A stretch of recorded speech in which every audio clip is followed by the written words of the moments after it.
Bonjour à tous, merci encore de votre fidélité. Je suis très heureux de vous retrouver pour ce nouveau numéro de School TV Le Mag, une demi-heure, vous savez, sur la scolarité de vos enfants avec, aujourd'hui, Irina Capron. Salut Irina. Bonjour Patrice. Jusqu'ici, tout va bien? Très bien. Très très bien. Allez, chaque jour, vous le savez, on met en lumière une initiative, qu'elle soit locale, départementale, régionale, avec très souvent, c'est vrai, une résonance nationale. C'est parti pour le sommaire de ce nouveau mag. Il s'appelle Frédéric Delannouvelle. Vous le connaissez très certainement, ancien journaliste, ancien porte-parole du ministère de l'Intérieur. Et il entre aujourd'hui dans le livre des records avec une de ses filles qui a 16 ans, un tandem qui a pédalé plus de 2000 km pour sauver les enfants. Explication dans un instant. Des enfants, vous le verrez, du monde entier, avec des problèmes de cœur. Gros plan dans ce mag sur l'association Mécénat Chirurgie Cardiaque qui a 26 ans. Quelles sont ses missions, ses actions? On en parlera avec le directeur de cette association. Et puis la solidarité encore une fois en action. Irina Capron vous parlera des écoles du cœur. Qu'est-ce qu'elles font? Que font-elles effectivement? On verra ça dans un instant. Juste après, eh bien, l'expression orale. C'est parti. Et l'expression orale, je vous présente mes invités sans plus tarder. C'est avec Orso Chetoshin. Bonjour. Bonjour. Merci d'avoir accepté notre invitation. Directeur de l'association effectivement Mécénat Chirurgie Cardiaque qui a 26 ans. Oui, c'est ça, 26 ans. Combien d'enfants opérés? Quasiment 4500 enfants. Quasiment 4500 enfants. 4467, je crois. La prise en charge, on en parlera dans un instant effectivement avec des enfants qui viennent du monde entier, qui sont opérés grâce à votre association. Frédéric Delannouvelle, bonjour. Merci d'être avec nous. Vous êtes un petit peu l'autre héros du jour avec bien sûr Orso. Vous êtes directeur général adjoint de Rocher Mistral, ancien journaliste, je le disais, ancien porte-parole du ministère de l'Intérieur et auteur de ce tout nouveau record. Allez, je ne vais pas en dire plus. Qu'est-ce que ce nouveau record, Frédéric? Écoutez, on a tracé avec ma fille en tandem, en vélo tandem, donc vélo de place, un cœur sur la France de plus de 2150 km. On a fait ça en 16 jours et c'était une occasion extraordinaire de découvrir le pays, de partager un moment intense avec ma fille. Et puis on a fait ça pour l'association Mécénat Chirurgie Cardiaque, justement. Justement, on va en parler dans un instant, mais est-ce que les sensations sont décuplées? Bon, ça fait un petit moment que je vous suis, Frédéric, bien sûr, vos cartes de journaliste, on s'est un petit peu croisés.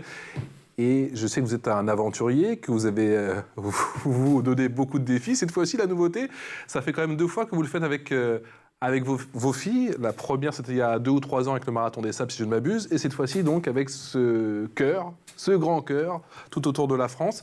J'imagine que les émotions sont décuplées? Écoutez, oui, ce sont des moments extraordinaires. Moi, j'essaye de transmettre à mes filles ce qui me fait vibrer, c'est-à-dire les valeurs du dépassement de soi, de la nature, des grands espaces, de l'aventure. Et puis, ce sont aussi des aventures où on rencontre beaucoup de gens. Donc, c'est une ouverture sur le monde assez extraordinaire, assez originale. Et donc, en effet, j'avais fait le Marathon des Sables avec ma fille aînée il y a 1 an et demi. Donc, on a vécu tous les deux et avec 900 autres coureurs en autosuffisance totale dans le Sahara pendant 1 semaine, c'était extraordinaire. Et là, partager ça, ce cœur avec ma seconde fille, bon, c'est quelque chose de fabuleux. Ça cimente la relation, ça permet des échanges qu'on n'aurait pas forcément par ailleurs. À 16 ans, on se pose encore plein de questions sur la vie. Donc voilà, on est avec son papa pendant 2 semaines et on rigole bien et on discute bien et on découvre des choses incroyables. Donc oui, ce sont des moments très très intenses et c'est des souvenirs, je pense, impérissables. C'est où ça? On voit les images justement qui nous sont distillées par l'ami Aude-Kiddy en régie. C'était où ça, les images? Ça, c'est le départ. Ça, on est à Lyon. Là, on est sur les bords de la Saône. À Lyon. À Lyon. Ouais, on est parti de Montpellier. Et on ne se rend pas compte de ce qu'on va affronter, en fait, parce qu'on est tout frais, il fait beau, et ça fait longtemps qu'on attendait ce départ. Et finalement, ça va être 16 jours d'efforts avec 150 km en moyenne sur ce tandem. Donc, ce qui est extraordinaire en tandem, c'est ça aussi qui est bien de pouvoir faire ça avec son enfant, c'est que le plus fort compense le plus faible. Donc, c'est vraiment un effort qu'on fait ensemble. Et c'était un tandem de route. Donc, c'est votre fille de 16 ans, j'imagine. C'est assez léger, donc quand ça descend, on va très vite. Mais quand ça monte, c'est plus compliqué le tandem parce qu'il voilà, c'est une question de force. Et voilà, donc on en a bien bavé. Et on a découvert, ou redécouvert ce magnifique pays parce qu'en 16 jours, on arrive à voir les contreforts du Jura, les vignes de Bourgogne, les forêts toutes plates de Sologne, la Sarthe, le Périgord, le plateau du Larzac, la Haute-Loire, dans le Massif central. Enfin, c'était extraordinaire, cette diversité et ces rencontres. On va revenir sur les différentes étapes dans un instant, mais tout d'abord, qui a eu l'idée du cœur? Orso, c'est vous qui avez eu cette idée? Non, nous, on bénéficie de cette... Vous avez accompagné l'idée? Elle est née du cerveau de Frédéric? Oui, bien sûr. Frédéric, le cœur? Oui, c'est moi qui l'ai tracé. Je l'ai tracé bien avant d'avoir... En fait, je suis toujours en recherche de projets un peu originaux et extrêmes. Et je vais vous dire, je l'ai tracé à partir d'une application dans mon lit un soir. Et c'était il y a quelques temps. Et ça m'a pris 1h30, 2 heures, parce qu'il faut repérer les villes et aller progressivement. Mais bon, et en même temps, ça reste un temps raisonnable. Et quand vous avez vu que ça faisait 2156 km, vous n'êtes pas dit que c'était peut-être un peu beaucoup? Je vous écoute. Et quand vous avez vu que ça faisait 2156 km, votre fille, elle a pas un peu, c'est pas dit un peu papa, c'est peut-être un peu beaucoup, non? Alors, au début, je ne l'ai pas tracé pour le faire avec ma fille. Au début, je l'ai tracé parce que je trouvais ça assez génial. Et puis ensuite, le temps a passé. Il a fallu trouver une idée d'expérience à partager avec ma fille. J'ai appris qu'il y avait un record à battre sur le plus grand dessin GPS à vélo en équipe. Et je me suis dit, c'est merveilleux, j'ai ce cœur à disposition. Et cerise sur le gâteau, c'est le logo de Mécénat Chirurgie Cardiaque, qui est une association avec laquelle je n'avais pas de lien particulier jusqu'ici, mais que je suis depuis quelques années, notamment à travers des compétitions sportives comme le Vendée Globe, parce que vous savez, vous savez peut-être pas, mais il y a un IMOCA, un voilier aux couleurs de Mécénat Chirurgie Cardiaque, et je trouve que leur mission est admirable. Et donc tout ça s'est goupillé, et c'est comme ça qu'est né le projet Un cœur gros comme ça. Et comment vous avez accueilli la nouvelle alors, Orso? Parce que donc, si je comprends bien, effectivement, tout a germé de la tête de Frédéric et il vous a contacté? Exactement, il a créé une collecte. En fait, l'idée, c'est de faire un exploit, mais aussi de le rendre solidaire, en fait, et puis d'embarquer des gens. Donc, le principe, c'est on pédale, on a une collecte, et puis il a des amis, des inconnus, j'imagine, qui ont donné 1 euro, 100 euros, ou X euros du kilomètre, peu importe, pour cumuler la somme qui va nous permettre d'opérer les enfants, puisque nous allons payer les hôpitaux. Les enfants vont venir de l'étranger, on va les faire venir. Ils sont accueillis dans des familles d'accueil. Vous avez peut-être vu déjà ça à la télé. Bien sûr. Mais il faut payer l'hôpital, ce qui est normal. Et donc, toute cette somme collectée, c'est 12 000 euros pour opérer un enfant. Donc là, on va avoir de quoi. On est quasiment de quoi opérer deux enfants. Quasiment à 2 prises en charge, c'est ça, Frédéric? C'est près de 22 000 euros qui ont été récoltés, c'est ça? Là, je crois qu'on a passé les 22 000. Je crois qu'on a 20... On peut encore donner, là, aujourd'hui? Ouais. Oui, on peut toujours donner, on y va là. On a une dizaine de jours, donc il faut donner. Et puis on a, en fait, j'ai des partenaires qui ont financé ce périple avec ma fille et à qui j'ai demandé de donner au moins la même chose à l'association. Et on a encore 1 ou 2 partenaires qui doivent faire leur versement là. Donc, normalement, on doit passer les 24 000 euros dans les prochains jours. Dans les prochains jours. C'est assez inédit, j'imagine, pour vous. Vous avez régulièrement, bien sûr, on a parlé effectivement de ce magnifique IMOCA qui fait la promotion de votre association, mais en quoi justement ce défi porté par Frédéric est inédit? En fait, celui-là, parce qu'il était en duo avec sa fille pour faire un cœur, mais il y a de plus en plus de gens qui décident. On a une personne qui est partie, qui a construit un vélo en bois, qui est parti faire le tour de l'Europe. Il y en a qui ont fait du Cap Nord au Cap de Bonne-Espérance en moto. En fait, souvent, on a envie de se lancer un défi qui a du sens, qui n'est pas un défi forcément un exploit, mais qui a du sens, et de le faire. Donc nous, on a beaucoup de gens qui viennent avec des idées. En fait, toutes leurs idées, c'est eux qui vont le porter, et avec un résultat qui, à mon avis, fait qu'on a envie de continuer, c'est de sauver ces enfants, parce qu'on sait que plus on pédale, plus on va collecter de sous, parce que les gens vont être intéressés, plus on collecte de sous, plus on peut opérer d'enfants. Et la cerise sur le gâteau, c'est quand on va envoyer à Frédéric et sa fille le portrait des enfants qu'ils auront sauvés, ou ils auront participé à sauver. Là, ça va vraiment prendre du sens en se disant tout ça. On peut toujours dire que c'est fini, mais en fait, c'est pas fini, puisqu'il y a 2 enfants qui vont repartir dans la vie et qui peut-être, pas savoir, un jour feront aussi un cœur en GPS ou d'autres choses, peu importe. Donc oui, il y a de plus en plus d'initiatives. Celle-là, elle était super. Ça nous a touchés parce qu'en plus, nous, l'association, c'est une association familiale. C'est ma maman qui l'a créée. Donc on aime bien les histoires quand il y a des familles qui se mobilisent. C'est vrai que des fois, il faut juste se mettre en route, et puis après, une idée, une envie, on se met en route, et puis la famille suit, et c'est super, quoi. Et c'était rapide à mettre sur pied, Frédéric, du coup? Il y a eu ce tracé, du coup, l'un de ces soirs, vous alliez vous coucher? Oui, ça a pris quelques mois à mettre en place quand même, parce qu'il faut trouver les partenaires, et puis il y a techniquement pas mal de choses à préparer. Il a fallu trouver le tandem qui nous a été prêté par une association qui est le Tandem Club Rhodanien, qui fait faire du vélo à des personnes non-voyantes ou malvoyantes. Donc merci à eux aussi, parce qu'on n'aurait pas pu pédaler sans eux. Et puis, il y a pas mal de choses à mettre en place, notamment matériel, parce qu'il faut qu'on arrive à aller jusqu'au bout. Nous, on a eu des gros pépins techniques, notamment le 6e jour. où j'ai fait une réparation à la hauteur de mes compétences de bricoleur. Donc, ça a eu plus d'effets néfastes que de... voilà. Donc, concrètement, c'est un petit miracle. Si vous avez réussi à terminer, c'est un petit miracle. Non, mais c'est là qu'on voit la solidarité, hein, parce qu'on s'est retrouvé à 40 km de Blois avec une roue arrière qui avait plus de rayon, un dérailleur arraché, une chaîne cassée et un cadre fissuré. Et on a réussi en 12 heures à mobiliser, je sais pas, il y a 15 ou 20 personnes qui ont dû changer leur emploi du temps pour nous.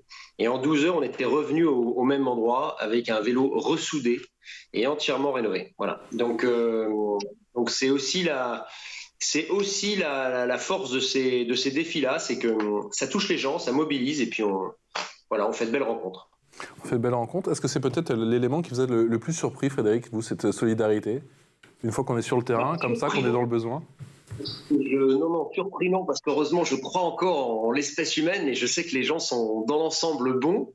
Mais c'est vrai que c'est toujours agréable de le revivre et on voit que quand pour la bonne cause et quand on est dans l'embarras, parce que c'est pas des gros problèmes qu'on vit, mais c'est un défi qu'on essaie de résoudre, on voit que les gens sont disponibles, sont à l'écoute, sont prêts à modifier leur emploi du temps pour nous.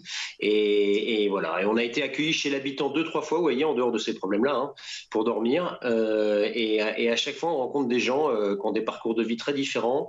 Et ça fait partie, en effet, des forces de cette expérience. Et c'est ça aussi qui est bien. C'est aussi bien de pouvoir faire découvrir ça à sa fille. Ça nous sort un peu des cercles d'amis ou du cercle social habituel. Et ça permet de rencontrer plein de personnes qu'on n'aurait pas rencontrées autrement. Est-ce qu'elle s'est révélée, votre fille? Est-ce que vous a surpris? Comment vous êtes préparé? Bien sûr qu'elle m'a surpris. Alors, je savais, comme sa sœur aînée, je savais qu'elle avait un gros mental. Parce que c'est des épreuves où il faut avoir un gros mental. J'ai des filles qui sont sportives, mais pas particulièrement sportives, vous voyez. Donc, ce qu'elles aiment, c'est le défi. Elles sont un peu comme moi. Donc, elles savent qu'il y a un objectif à aller chercher et elles vont se donner les moyens d'aller le chercher. Et donc évidemment, il y a des coups de mou, il y a des moments un peu plus difficiles, mais Mathilde a été étonnante, hein, pendant 16 jours, c'est très long.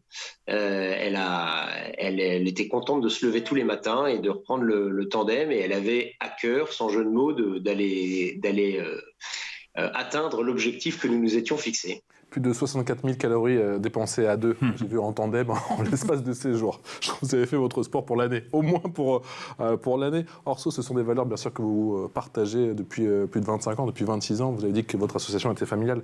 La solidarité, le partage, l'entraide? Oui, exactement. Nous, alors, on est une association, on n'a pas de subvention, donc on vit que grâce à la générosité des gens. Et la générosité, il y a de l'argent, mais il y a aussi le fait de venir nous aider. On a des familles d'accueil, ce sont des gens qui donnent leur temps, c'est fantastique. On a énormément d'écoles, on a énormément d'enfants qui vont faire des tours de la cour de récréation aussi, en demandant à leurs parents de donner de l'argent. On a des sportifs de très haut niveau, Samantha Davis qui va défier les océans. Et puis, nous sommes aussi partenaires du Tour de France. Et chaque année, nous, on arrive à faire le Tour de France en dormant chez l'habitant. On appelle des gens qu'on ne connaît pas. Mais les gens, ils ont envie de donner. Les gens, c'est fantastique. Ils ont envie de participer. Ouais, moi, je pense qu'il faut croire à la gentillesse des gens. Il faut la solliciter. C'est bien de le rappeler, Orso, et c'est bien que le rappelle Frédéric, parce que c'est vrai que quand on regarde la télé, on a quand même le sentiment que les gens sont un peu dans leurs problèmes sur eux. Il faut regarder la télé, il faut regarder autour de soi. Les gens sont, moi je vous assure, pas trop regarder la télé. Épatants. Les gens sont épatants. Quand vous leur demandez, ils donnent. Je vous dis, nous on fait le Tour de France en dormant chez l'habitant. On passe notre vie à demander. Évidemment, quand on demande après, on doit aussi expliquer aux gens pourquoi. C'est important, et je pense qu'ils auront à cœur d'expliquer à leurs donateurs et à leurs mécènes la réalité de l'histoire, parce qu'il y a le fait de faire le cœur, mais il y a quand même sauver 2 enfants. C'est pas rien, hein. Bien sûr. Sauver des enfants, on se dit waouh, on a fait tout ça pour redonner de la vie, quoi. Et alors, comment se passe justement, c'est ce que vous devez expliquer aux gens qui donnent aussi. On a dit que chaque prise en charge c'était environ en moyenne 12 000 euros. C'est même 12 000 euros. Alors, c'est 12 000 euros. Voilà, exactement. Là, c'est le prix forfaitaire qu'on a avec les hôpitaux. Donc là, une fois que la somme va être versée, on va pouvoir dire oui à 2 familles. On a une liste d'attente qui est très longue. Donc c'est des gens... Il y a, en fait, un enfant sur 100 est avec une malformation cardiaque, que ce soit à Bujumbura ou que ce soit à Paris. C'est la nature qui fait mal son boulot, qu'on soit sportif ou... C'est comme ça, c'est pas de bol. Quand vous êtes dans un pays comme le nôtre, c'est fantastique, parce qu'on a beau critiquer, mais nous c'est exceptionnel. Vous allez être pris en charge très tôt, les meilleurs chirurgiens, c'est des opérations à corps ouvert, c'est très lourd. Dans le reste du monde, il n'y a pas les moyens, c'est impossible. Sans intervention, Orso, ces enfants sont condamnés. Oui, ils n'ont pas d'espérance de vie. Alors condamné, j'aime pas ce terme, mais il n'y a pas d'espérance de vie où vous allez à chaque fois vivre en économie, en essayant. Ils vont pas à l'école parce que les parents ont peur que s'ils tombent dans la cour de récréation, le cœur va se casser. Ils peuvent pas jouer au foot. Alors c'est pas que j'aime le foot, mais enfin c'est quand même très social le foot, ou à la marelle, enfin peu importe. Ouais. Donc on vit pas longtemps et on vit à côté. Et là, c'est assez magique. On va faire venir cet enfant 3 heures sur la table d'opération. 2 mois dans une famille d'accueil et il va repartir dans la vie, il va trotter, il va pouvoir vivre une vie. Donc c'est assez magique, et c'est assez chouette de se dire qu'on est capable de changer ce destin. Voilà, donc oui, on peut regarder la télé, mais il faut se lancer. Je sais qu'il y a de plus en plus de gens qui ont envie de le faire. On entend actuellement, c'est difficile pour les associations, mais les gens ont envie depuis le Covid, les gens ont envie d'aider, les gens ont envie de belles valeurs, de belles histoires, et puis on a envie de les vivre. Voilà, et c'est super. La loupe avec d'autres belles histoires.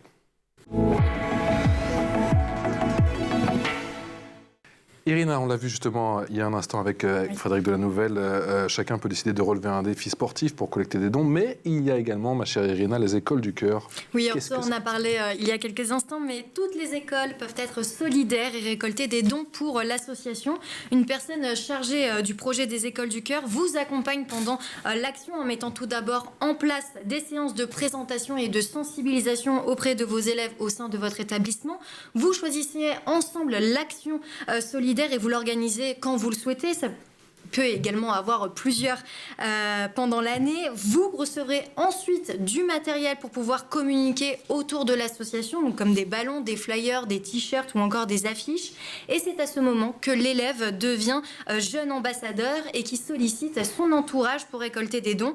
Il a environ ensuite 3 semaines pour récupérer la collecte et la remettre à la personne référente, qui peut être un professeur, un CPE ou encore un instituteur. Et plusieurs établissements ont donc déjà participé à ces écoles du cœur. Oui, bien sûr. Par exemple, 90 écoles ont été mobilisées en France et à l'étranger pendant l'année scolaire 2021-2022. Et grâce à ces 90 écoles, 25 enfants ont pu être sauvés pendant cette même année. Quelles sont les différentes actions solidaires que peuvent mettre en place justement ces écoles ? Alors, les écoles peuvent par exemple mettre en place des challenges sportifs comme des crosses du cœur pour les enfants malades. Les établissements peuvent directement créer une page de collecte aux couleurs de l'école. Vous pouvez aussi reverser le coût d'un repas ou organiser une soirée avec vos élèves au profit des enfants cardiaques. En avril dernier, les élèves de l'école Sainte-Marie à Auxerre ont participé à la course du cœur pendant toute la journée. La totalité de l'école, c'est-à-dire 365 enfants de la maternelle au CM2 se sont relayés et pour alimenter la cagnotte, ils ont collecté des dons auprès des parents, des voisins et de généreux donateurs. Et si vous vous demandez à quoi ça ressemble, eh bien je vous propose de regarder le cross du collège à lycée Saint-Joseph de Loquidy-la-Salle à Nantes. Regardez.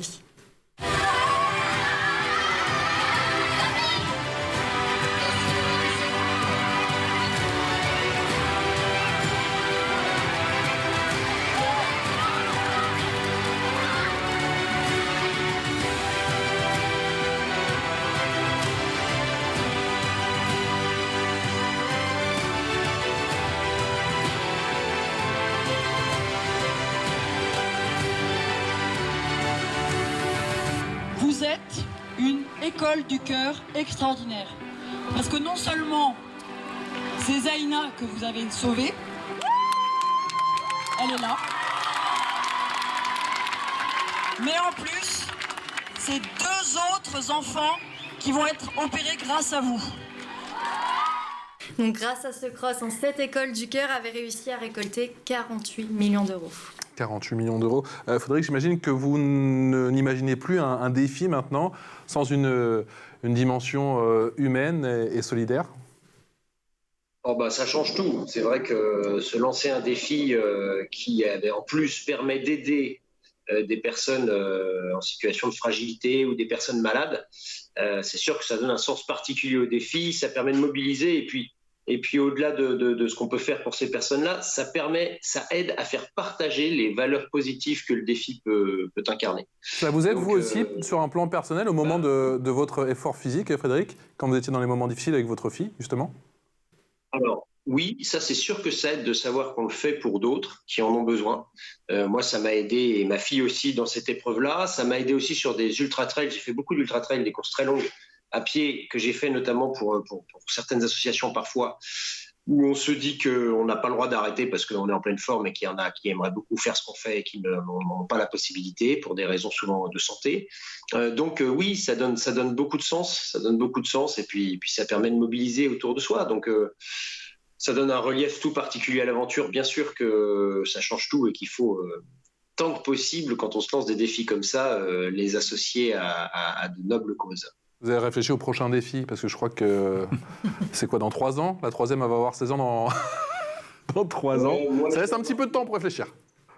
Non, mais moi, je vais avoir du mal à attendre 3 ans, donc il faudra que je trouve d'autres choses avant. Pour ma fille, oui, je vais essayer de trouver quelque chose à faire dans l'eau, parce qu'elle aime beaucoup l'eau. Voilà, donc il faut que je trouve quelque chose. D'accord. Une traversée à la rame, peut-être, quelque chose. C'est pas mal. On reçoit des petites idées. Il connaît du monde, effectivement, il connaît pas mal de skippers, de skippers, si je puis dire. Quelle est la prochaine étape pour Mécénat Chirurgie Cardiaque? Comment on peut aujourd'hui vous aider, mis à part en faisant des dons et bien sûr donner de son temps? En faisant des dons, ça, mis à part, mais c'est important. Et encore une fois, chaque don compte. C'est-à-dire, on parle toujours des grosses sommes, mais il y a plein de dons qui sont importants, qui nous permettent chaque don est important. Nous, on n'a pas de subvention, donc on vit de ça. Voilà. Et puis après, vous êtes dans une école, vous sollicitez votre école. Vous êtes dans votre entreprise, vous sollicitez votre entreprise. On a de plus en plus de gens qui partent à la retraite et avec leur départ à la retraite, plutôt que d'avoir le cadeau duquel ils savent pas quoi faire, ils vont faire un défi, ils vont proposer. Il y a plein d'idées à trouver, en fait. Il y a plein de manières d'aider, il n'y en a pas qu'une. Et nous, on est vraiment ouverts, on aide les gens à monter leurs défis. Alors c'est leur défi, on peut pas le faire avec eux, mais on a plein de plateformes qui leur permettent de le faire. Voilà, donc je vous dis, des enfants. L'autre jour, j'avais une petite fille, c'était trop mignon, elle me ramène 100 €. Je dis, mais comment t'as fait pour faire ça? Elle me dit, je trouvais des noms pour les chats. Et donc les gens me donnaient des sous. Non, et donc c'était trop mignon. Il y avait une belle histoire. C'était une petite somme. Enfin, elle est devenue bénévole. Maintenant, elle est grande. Donc voilà, il faut commencer. Nous, je pense qu'il faut dire à nos enfants, faut pas avoir peur.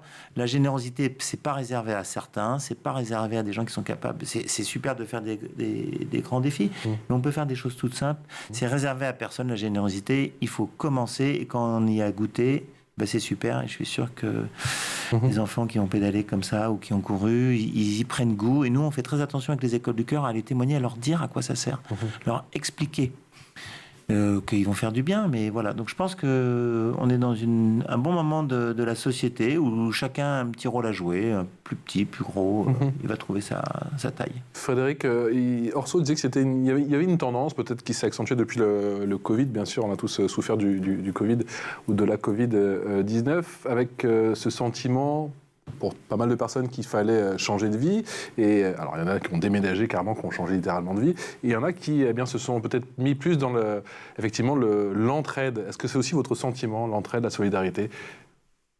Moi, mon sentiment, c'est qu'on vit dans une société qui est de plus en plus crispée et qu'il suffit de regarder l'actualité pour voir que tous les jours, il y a un nouveau débat, de regarder les réseaux sociaux pour voir que les gens se tapent dessus souvent pour des raisons un peu étranges, et que voilà, beaucoup de gens se regardent du coin de l'œil au lieu de se serrer la main. Et je pense que ça a un effet. Le seul effet bénéfique que cette tendance peut peut-être avoir, c'est que ça nous rappelle aussi qu'il y a des belles valeurs, il y a du partage, il y a besoin d'aider les autres. Et je pense qu'en parallèle de cette tendance un peu crispante, il y a aussi une volonté de beaucoup d'aller vers la solidarité et d'aller vers l'entraide et d'avancer ensemble. C'est cette solidarité, cette envie de partage qui vous a fait aussi changer de vie aujourd'hui? Vous êtes heureux vous êtes directeur général adjoint de ce parc? Alors, moi, aujourd'hui, oui, je suis au Rocher Mistral, qui est un parc de loisirs historiques dans le sud. En effet, c'est très, très différent de ce que je pouvais faire avant. Est-ce que c'est envie de solidarité? C'est surtout l'envie de faire, parce que j'ai beaucoup aimé mon métier de journaliste. C'est un métier où on commande beaucoup, et il faut. Et j'avais envie de faire, voilà. Et donc c'est un parc qu'on a ouvert depuis 3 ans maintenant. On a restauré le château de la Barbin, qui est le plus vieux château de Provence, et on y a ouvert une dizaine de spectacles en journée et en soirée. C'est entre Salon et Aix-en-Provence, entre Salon de Provence et Aix-en-Provence, et c'est un très très beau site. Ça fait revivre le patrimoine, et donc c'est vrai que c'est une activité très différente, mais qui porte aussi de très belles valeurs: restauration du patrimoine, histoire, voilà, partage de notre belle histoire de Provence et de France. Et donc non, c'est en effet un vrai tournant professionnel professionnel, mais c'est très agréable. C'est une expérience, une vie professionnelle très épanouissante. Mais j'y vois un lien, Frédéric, parce qu'effectivement, dans toutes les activités que vous avez faites par le passé et que vous faites aujourd'hui, il y a toujours alors, il y a cet amour du patrimoine, mais surtout cet amour de l'aventure. Ah oui, oui, ça, il faut qu'il y ait du challenge. Ça, c'est indispensable, qu'il soit physique ou pas. Il faut qu'il y ait du challenge et il y en a beaucoup sur le Rocher Mistral parce qu'il y avait un gros travail de restauration. Ça continue d'ailleurs toujours parce que c'est un château qui a 1000 ans, donc il y a beaucoup de phases de travaux. Et puis c'est développer une activité, c'est faire découvrir des beaux spectacles à des nouveaux visiteurs chaque année, un peu plus de nouveaux visiteurs chaque année. Et on est très content parce que c'est un site qui commence à être très connu dans la région et le bouche à oreille commence à faire son effet. Et voilà, et on a une belle fréquentation. Donc je vous invite évidemment à venir découvrir ce site du Rocher Mistral, ce parc culturel historique si vous passez dans le coin d'Aix-en-Provence. Vous savez quoi, si ça n'a pas donné envie, j'ai trouvé quelques images. Je vous les montre tout de suite, c'est parti.